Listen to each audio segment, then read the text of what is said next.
David, ¿cómo está? Buenos días, ¿me escucha? Hola, estimado Nelson, perfectamente.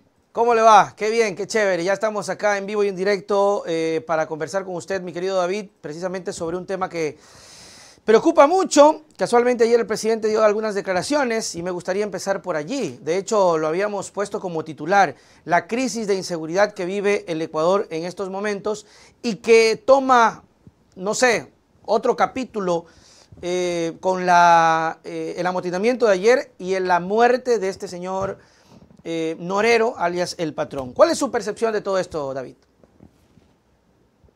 ¿Qué tal, Nelson? Muchas gracias por la invitación y un saludo a tu extendida audiencia. Em, a ver, creo que de entrada debemos tener clara cuál es la profundidad de la crisis que estamos viviendo en el Ecuador. Ok. Me parece que a veces no logramos calibrar la gravedad de la Ujú. situación actual. En general, uno puede decir cuando hay una crisis política de cualquier orden, se puede hablar de dos tipos de crisis. Una crisis coyuntural, que quiere decir más o menos el sistema político, el Estado, las instituciones funcionan y están teniendo problemas que se pueden resolver en el corto plazo, Ya. ¿no? Una crisis de representación política, por ejemplo, es un clásico ejemplo de crisis coyuntural. Es decir, si yo llamo a unas nuevas elecciones, rápidamente pueden aparecer nuevos actores políticos y la crisis política se sobrepasa.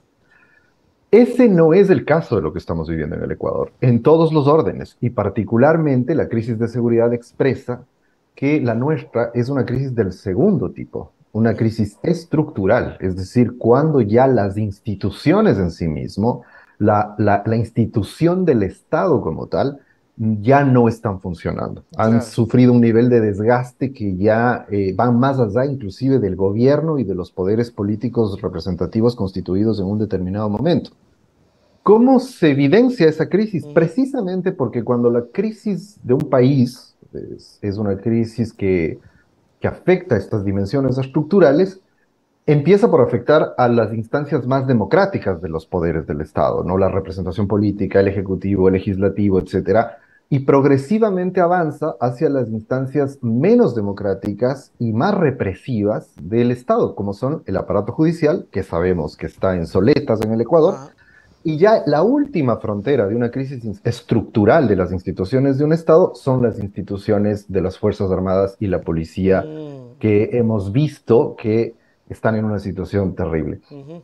Eso tiene que ver con una idea que tenemos que tener muy en cuenta. Un elemento, un componente básico de cualquier Estado moderno, desde que se constituyeron los Estados modernos hace siglos ya, es lo que se conoce como su derecho a ejercer el monopolio legítimo de la violencia. Es decir, solo los estados pueden tener las armas, digamos, para reprimir a la población, para combatir el delito, etcétera, etcétera.